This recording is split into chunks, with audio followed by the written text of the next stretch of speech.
क्यों? नमस्कार जंटे में स्वागत है आपका। मैं हूं योगेंद्र। आप देख रहे हैं हमारी विशेष पेशकश बजट 2022-23। मुख्यमंत्री अशोक गहलोत ने करीब 3 घंटे का 2 घंटे 57 मिनट का बजट पेश किया, एक रिकॉर्ड कायम किया है। आज उन्होंने कुछ चीजें कही भी हैं कि पहले जेंडर आधारित बजट सबसे पहले पेश किया, फिर कृषि बजट सबसे पहले मैंने पेश किया, और अभी एक रिकॉर्ड और कायम किया उन्होंने कि लंबा जो बजट है उसको लेकर के। अभी मैं गुलाब चंद जी कटारिया साहब को सुन रहा था, लीडर ऑफ अपोजिशन। उनका साफ कहना था कि चुनाव को ध्यान में रख करके बजट बनाया गया है, विकास का बजट नहीं, विकास का कोई खाका एजेंडा दिखाई नहीं देता इसमें, महज एक घोषणाएं हैं जो कभी पूरी नहीं हो सकती। तो चलिए, अरुण शर्मा जी कांग्रेस से हमारे साथ में, शंकर अग्रवाल साहब भाजपा से हमारे साथ में हैं। अरुण जी, कटारिया जी ने खारिज किया इस बजट को और कहा है कि विकास करेंगे कब, जब नियत दिखाई दे इसमें तो कर सकते हैं। देखिए, कटारिया जी का इस बजट को इस तरीके से खारिज करना एक औपचारिकता है। हम सब जानते हैं कि विपक्षी दल के नेता होने के मजबूरी या वजह से वो बहुत स्पष्ट तो नहीं बता सकते, लेकिन मैं ये कहना चाहूँगा योगेंद्र जी, आज जो मुख्यमंत्री जी ने 3 घंटे का बजट भाषण दिया, वो रिकॉर्ड सिर्फ भाषण देने का ही नहीं था, क्योंकि आपको जानते हैं उन्हें काफ़ी मितव्ययी हैं वो, शब्दों के मामले में बहुत ज़्यादा बोलते हुए पाए नहीं जाते, लेकिन उनने कई रिकॉर्ड आज तोड़े हैं।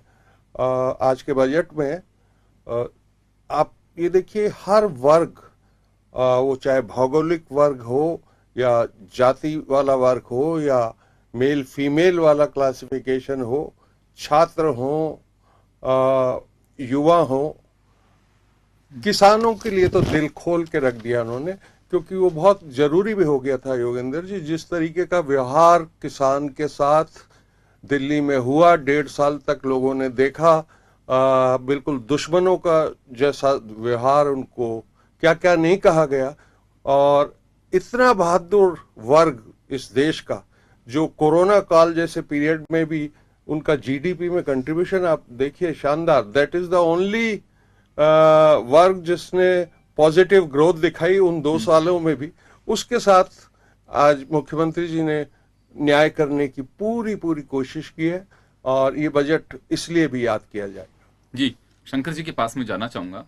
आपने सुना साहब कि पूरी तरह से न्यायोचित और हर वर्ग को, मुख्यमंत्री का ये कहना था कि हर हाथ तरक्की, हर हाथ शक्ति। युवाओं के चेहरे पे मुस्कान और हौसला दिखाई देना चाहिए, मां बहनों को खुशियों का एहसास होना चाहिए, अर्बन में जो विकास है उसको रफ्तार मिले और गांव को विकास मिले, उस मकसद से बजट बनाया गया है, ये दावा है सरकार का।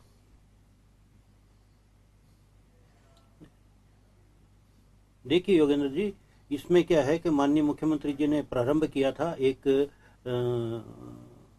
शायर से कि ना पूछो मेरी मंजिल कहाँ है, अभी तो सफर का इरादा किया है।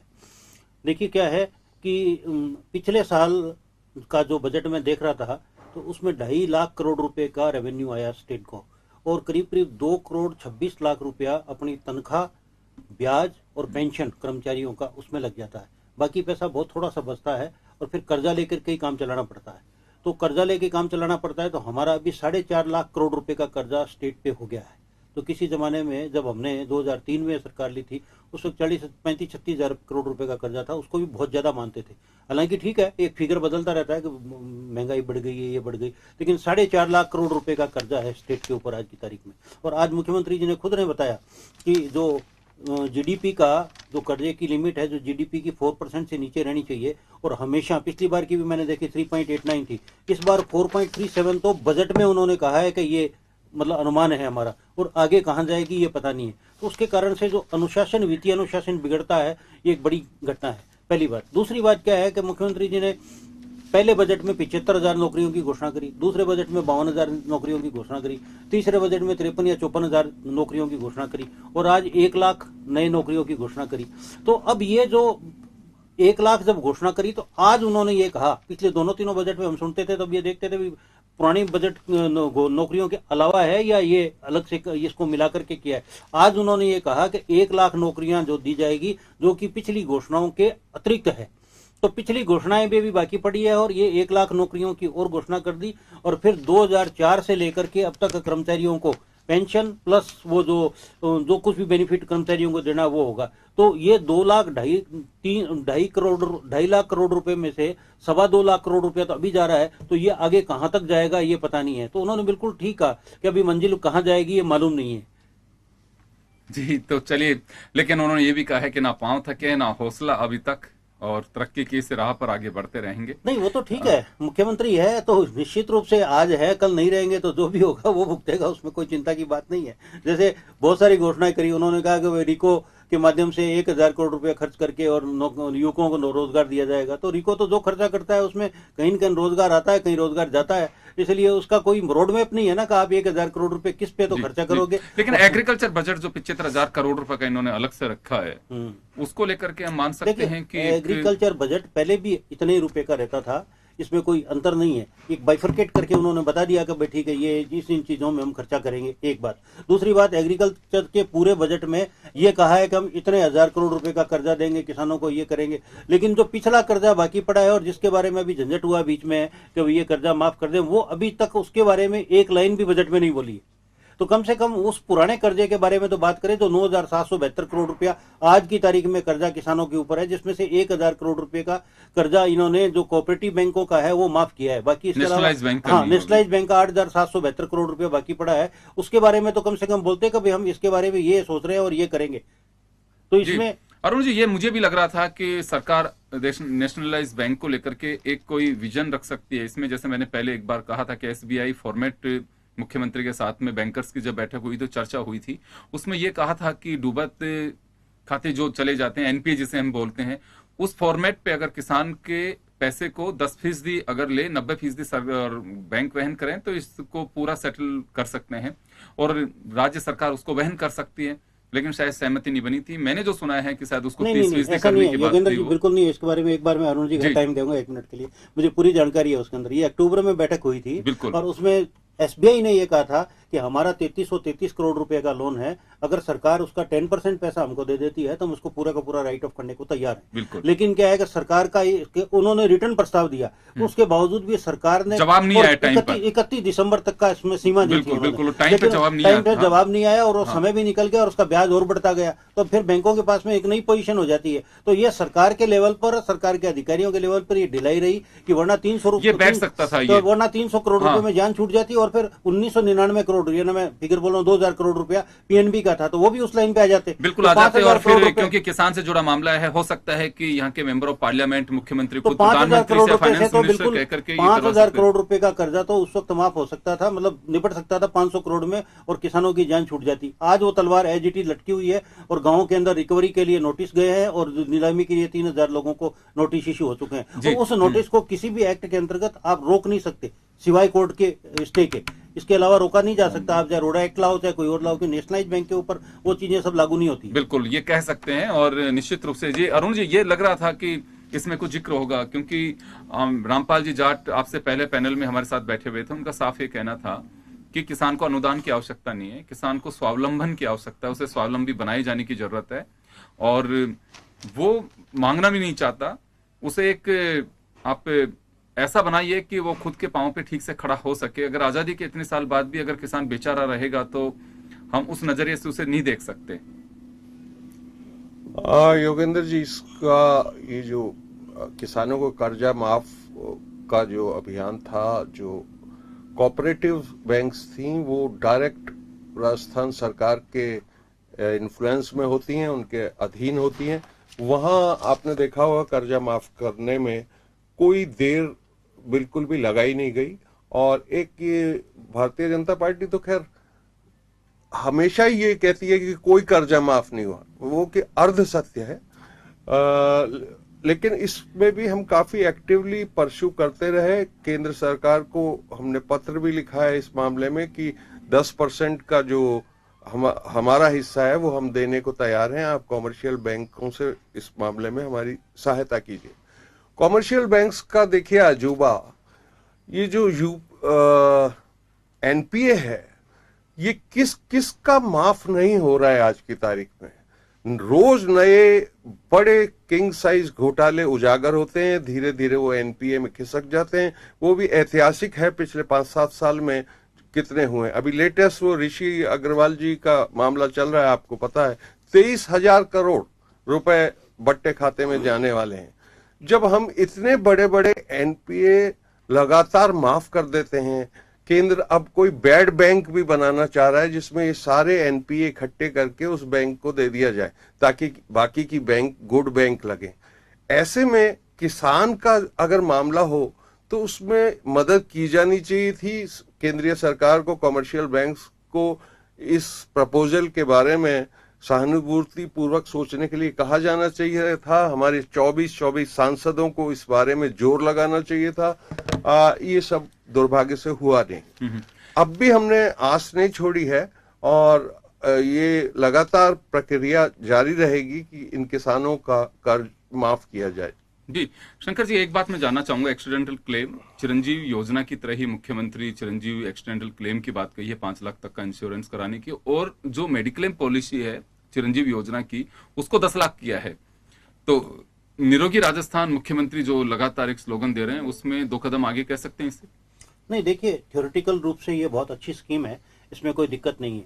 और जहां तक ये 5 लाख रुपए इंश्योरेंस वाली बात है, वो भी ठीक है कि वे 5 लाख रुपए को उसको जितने एक्सीडेंट होंगे और एक्सीडेंट केस आएंगे उसके अंदर उसको 5 लाख रुपए मिल जाएंगे। लेकिन जो 5 से 10 लाख रुपए किया है, मैं आपको बताना चाहूंगा, आपको खुद को जानकारी में है कि 5 लाख रुपए तक पहले था, उसमें भी कोरोना के अंदर उनको किसी को लाभ नहीं मिला, उसका कोरोना में लाभ नहीं मिला। और बहुत सारे हॉस्पिटल्स मैंने देखे हैं गांवों के अंदर या इधर उधर, उसमें बाहर बोर्ड लगा के रखते हैं कि हम किसी तरह की सरकारी योजनाओं का भुगतान मतलब जो है वो नहीं लेंगे, पेशेंट्स नहीं लेंगे, मतलब पैसा आपको देना पड़ेगा, फिर आपसे क्लेम करो सरकार से। उसका कारण ये है कि उनसे मैंने जब बातचीत करी हॉस्पिटल मैनेजमेंट से, तो उनका कहना ये है कि साहब ये सरकार का पैसा हमारे पास में वर्षों तक आता नहीं है और फिर चक्कर काट काट के थक जाते हैं। तो इसमें इनको सिस्टम ये ठीक करना चाहिए। योजना मैंने कहा ना, थ्योरेटिकल योजना ठीक है, पर ये जब तक सिस्टम ठीक नहीं होगा तब तक वास्तविक गरीब को उसका लाभ नहीं मिलेगा। जी बिल्कुल, निश्चित रूप से। एक सड़कों की बात कही है मुख्यमंत्री ने कि सिंगल रोड्स को डबल वे में करेंगे, पैसा अलग से भी मुकर्रर रखा है। राज्यों की जो सड़कें राजमार्ग हैं उन्हें और विस्तार किया जाएगा, कुछ लिंक्स रोड जो मिसिंग हैं उनको ठीक से किया जाएगा। दूसरा, एक प्रमोशन की बात कही है इन्होंने कि प्रमोशन स्ट्रक्चरली प्रमोशन, जैसे बालिका स्कूल हैं उन्हें कॉलेज में अगर 500 बच्चे हैं, पहले भी मुख्यमंत्री ने ऐलान कर दिया इसका। सेकेंडरी को सीनियर सेकेंडरी, पीएससी, सीएससी उनमें इजाफा किया गया है। और सबसे बड़ी बात जो सड़कों को लेकर के कही इन्होंने कि 10 करोड़ रुपए हर विधानसभा क्षेत्र में सड़कों के लिए देंगे, 3 करोड़ पैच वर्क और 7 करोड़ नई सड़कें या मिसिंग लिंक्स को इनको ठीक करने के लिए। योगेंद्र जी, आप पूरा बजट पिछला देख लो, उसी बजट के अंदर नहीं दिए, कभी 5 करोड़ रुपए दिया है, कभी 7 दिया है, कभी 10 दिया है। ये तो हमेशा होता आया है। तो इसलिए इसमें कोई नई बात नहीं है कि भाई 3 करोड़ रुपए पैच वर्क के लिए देंगे और 7 करोड़ रुपए उसके लिए देंगे, ये देते आए हैं। अब उसमें से कितना पैसा यूटिलाइज होगा, कितना नहीं होगा, पिछले 2 साल तो कोरोना में निकल गए, उसके कारण से वो पैसे की जो घोषणा की थी वो पैसा बिल्कुल रिलीज ही नहीं हो पाया। अब आगे क्या होगा ये नहीं देखने की बात है। दूसरा, मैंने एक बात बार बार में कही, आपको पहले शुरुआत करी थी, वो की वही बात मैं दोबारा कह रहा हूँ कि अल्टीमेटली ये सब चीजें कर्जे के ऊपर आधारित हैं। हमें जो कर्जा आएगा उसी में से ये पैसा जाएगा, क्योंकि जो पैसा हमारा रेवेन्यू का जो एस्टिमेशन है वो सारा का सारा पैसा तो हमारी पेंशन, कर्मचारियों की उनका वेतन और उसका जो कर्जा ले रखा है उसका ब्याज, इन 3 चीजों के अंदर उससे ज्यादा पेमेंट करना पड़ रहा है। तो उसके बाद में जो पैसा बचेगा तभी तो इन सब चीजों के लिए पैसा रिलीज होगा। लेकिन एक बात आपकी तो जब गवर्नमेंट थी तब भी कही जाती थी, मुझे अच्छे से ध्यान है, वसुंधरा जी को लेकर के भी और दूसरे राज्यों के मुख्यमंत्री भी, कि वेलफेयर स्टेट अगर बनाना है आपको तो ये कोई कर्ज लेके घी नहीं पिया जा रहा है, ये तो हम लोग एक वेलफेयर और डेवलपमेंट विजन को लेकर के कर्ज लेते हैं। देखिए, उसमें 2 बातें हैं। उसमें यह है कि वेलफेयर के लिए आप कर्ज लें, लेकिन कैपिटलाइजेशन करें उसको, यानी उसकी संपत्तियां आप खड़ी करें। उसके अंदर संपत्तियां खड़ी कितनी हुई है ये अभी बजट एक बार पूरा एनालाइज करेंगे तब देखना पड़ेगा, तब ये पता लगेगा कि आपने इतना तो कर्ज लिया और उसके बाद में उसके ऊपर खर्चा कितना किया, आपने कैपिटलाइज कितना किया। केवल कर्जा लेकर के और आप तनख्वाह देने में और जो है इधर उधर जो है उड़ाने के अंदर या अपना रेवेन्यू एक्सपेंडिचर चलाने में अगर काम लेते हो तो वो उससे बुरी स्थिति नहीं है। और जहां तक ये कैपिटलाइजेशन का सवाल है, तो मुझे अच्छी तरह याद है कि वसुंधरा जी के समय में जब 2003 से 8 का जो पीरियड था, उस पीरियड की बात मैं कर रहा हूं, मुझे अच्छी तरह याद है कि 95% तक हमने कैपिटलाइजेशन किया था। जितना पैसा हमने कर्जा लिया या जितना पैसा हमने लिया, उसका 95% तक कैपिटलाइजेशन किया था। अब आज कैपिटलाइजेशन की क्या पोजीशन है, एक बार देखना पड़ेगा, उसके बाद ही उसके ऊपर बता सकते हैं कि भैया आपने कितना रुपया कर्जा लिया और कर्जा जस्टिफाइड है या नहीं है। अरुण जी, देखिए, कर्जा हर गवर्नमेंट ले रही है। कर्ज का दो चीजें तो तय है बजट में, बजट का आकार भी बढ़ता है और बजट को संचालित करने वाला जो कर्ज लिया जाता है उसका आकार भी बढ़ रहा है। और ये बड़ी प्रॉब्लम सभी स्टेट्स के साथ है, यूनियन गवर्नमेंट में भी है कि बजट, अगर हम यूं देखिए, बजट एलोकेशन आप देखिए, उसका आकार कितना सा बचता आपके पास में डेवलपमेंट के लिए, वेतन भत्ते, सैलरी, उसके अलावा जो पेंशन है वो है, और सबसे बड़ी बात, जो कर्ज आपने ले रखा है उसको ब्याज को चुकाने में यहां पैसा जा रहा है। हमारा एक मोटा अमाउंट जा रहा है, उसमें से कुछ पैसे बचते हैं वो विकास के लिए, और फिर आपको कर्ज लेना होगा। अब कर्ज लेना होता है तो हर गवर्नमेंट जब होती है वो ये कहती है कि हमने राजकोषीय घाटे को, तो जीडीपी की एक लिमिट है उसमें हमने सीमित रखा है, उससे ही संचालित किया है, लेकिन कर्ज बढ़ा है तो वो वेलफेयर स्टेट के नाते बढ़ा है। तो फिर ये कब तक चलेगा ऐसे? हम क्योंकि कभी तो हमें एक कड़वे घूंट पीने होंगे और इसको कहीं पे एक कड़वी सच्चाई भी बतानी होगी। देखिए, अपनी जो घरेलू पुरानी बुद्धिमानी है उसके हिसाब से तो कर्ज लेना पाप माना जाता था। किसी जमाने में कर्ज को अच्छा नहीं समझा जाता था। लेकिन जो भी देश प्रगतिशील देश हैं, जो भी प्रदेश प्रगतिशील योजनाएं अपनाते हैं, और जहां जन कल्याण एक महत्वपूर्ण उद्देश्य है कि पब्लिक वेलफेयर और इंफ्रास्ट्रक्चर वगैरह मजबूत करनी है, वो हमें जिस हालात में मिली थी बहुत साल पहले आज़ादी के वक्त, वो अकल्पनीय है।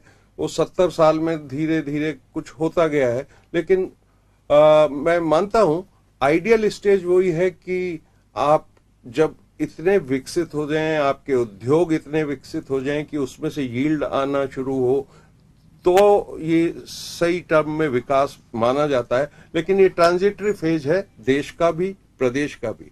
हर प्रदेश की अपनी अपनी स्थितियां होती हैं। जैसे उद्योग का मैं उदाहरण देना चाहूंगा। कई प्रदेश हैं जो औद्योगिक तौर पे बहुत एडवांस हैं, ऑलरेडी वर्षों से एडवांस हैं। महाराष्ट्र है, गुजरात है, कर्नाटका है, टूरिज्म में है, कई इसमें है।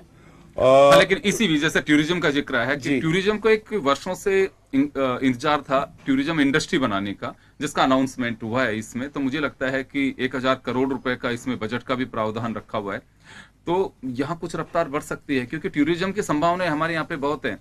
मैं एक मुंबई से आ रहा था तो किसी के साथ में मैंने पूछा कि ऐसे सीट जब शेयर की हुई थी हमारे साथ में, उन्होंने तो पूछा कहाँ जा रहे हैं, तो उन्होंने कहा कि मैं झुंझुनू के पास मंडावा जा रहा हूँ। क्यों जा रहे हैं? तो फिर बताया उन्होंने कि एक नामचीन फिल्म इंडस्ट्री की कंपनी है, उसके कोई मैनेजर थे, वो लोकेशन देखने के लिए आ रहे थे और उन्हें मूवी शूट करनी थी। हम उस ओर अभी नहीं बढ़ पा रहे हैं, क्योंकि देश की बहुत सारी ऐसी मूवीज हैं जिसमें राजस्थान की लोकेशन को काम ले पा रहे हैं। मुझे लगता है कहीं ना कहीं ये मिसिंग है और कहीं चूक हो पा रही है, जो उसे खड़ा करना बहुत जरूरी है। मैं बिल्कुल सहमत हूं आपसे योगेंद्र जी। आज जो फैसला हुआ है ये बहुत महत्वपूर्ण फैसला है, पर्यटन को एक फुल फ्लेज्ड उद्योग का दर्जा देने का। उससे कई सुविधाएं खुल जाती हैं। जो प्रमोटर्स हैं उनको लोन लेने में सुविधा होती है, इंटरेस्ट रेट का फर्क पड़ता है। और मुझे ये कहने में भी कतई कोताही नहीं है कि पर्यटन राजस्थान में एक नेग्लेक्टेड एरिया रहा है। इनको कोई अंदाजा नहीं है हम कितने अमीर प्रदेश हैं पर्यटन के हिसाब से। मैं कुछ देशों की यात्रा करने के मुझे सौभाग्य मिले हैं जो पर्यटन के हिसाब से बिल्कुल गरीब है। न कल्चर है, एज 250 साल की एज है न्यूजीलैंड की, ऑस्ट्रेलिया की। ये अभी उगे हुए प्रदेश हैं।